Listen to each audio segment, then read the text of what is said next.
In our last tale, Rex Lapis was walking alone in the mountains. He heard a remote voice, unlike any other, coming from a crack in the earth. Most of the ancient geo-life forms that live below Liyue are blind, having not seen the sunlight for an age. The voice was sometimes sad and song-like. Other times it was loud and thunderous. The Lord of Geo searched here and there before finally unearthing a strange stone from the bedrock. That's how Azhdaha was. I answered his wish and took him above ground. The Lord of Geo took pity on the rock spirit and carved it into a magnificent work of craftsmanship, a vivid representation of a dragon. I bestowed him with a pair of eyes to see the world and came to an agreement with him. With his fingers, he made 2 eyes. Quicker than words could tell, lightning flashed and thunder roared, and a living, breathing dragon soared into the clouds. I agreed to let him live among the people above ground. But if the day ever came when he brought ruin to order, he would once again be sealed in the dark.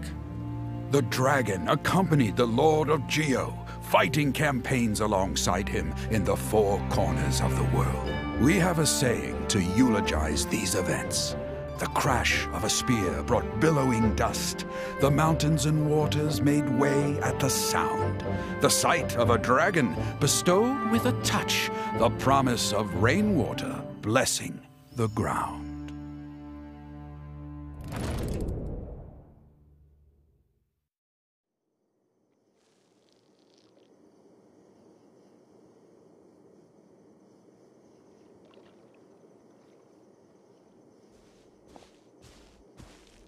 A 1,000 years ago, Azhdaha attacked the chasm. I tried to obstruct him, fighting him tooth and nail down the length and breadth of the mine. Finally, I brought him down and sealed him underground. During that battle, Dragonfall was born. Azhdaha could sense the stone. Subconsciously, he wanted to use it to find me. Despite being the victor, I could not claim to be stronger than he, and in his heart, he still retained an ounce of goodwill towards me, towards Liyue, towards life above ground. He was willing to be sealed away, but as the erosion set in, he forgot. Even I cannot avoid it, but there is something I understand better than most. When the door opens, it is time to leave. The greater the power, the greater the danger erosion may bring about.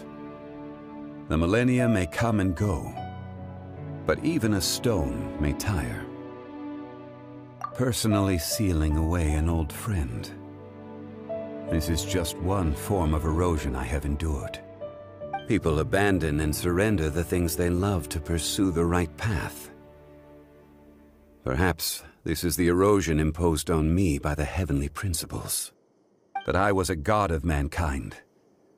My identity may change, but my eyes will bear witness to the history of humanity. You still care a lot about Liyue. Call it part of my duty. I must thank you both. No worries! Oh? About what? Oh yeah, Paimon nearly forgot! So, not long ago, we met a guy called Dane. He told us about Conria and the punishment of the gods. That's when we realized that those events were connected to the person we're searching for. Zhongli, you're a god. You've lived through thousands of years of history. Surely you experienced the incident? I cannot say. Why?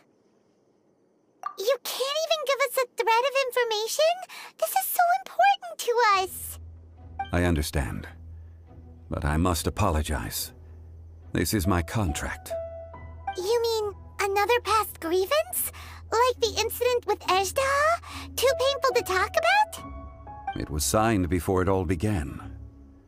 I have always honored the contract, and kept my silence. How can... You two are friends to me. I can assure it brings me no pleasure to disappoint you. But as the god of contracts, I cannot go back on my word. Would you be ready to find out? It appears your understanding of this world continues to grow. There are many events of ages past, many secrets that lie hidden. They have been eroded by time, forgotten by the people, abandoned.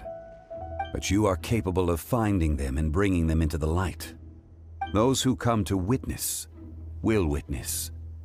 Those who are born to remember will remember. If you take the same road as that person, there may be more difficulties ahead. But as long as you firmly believe that you are on the right path, everything has meaning.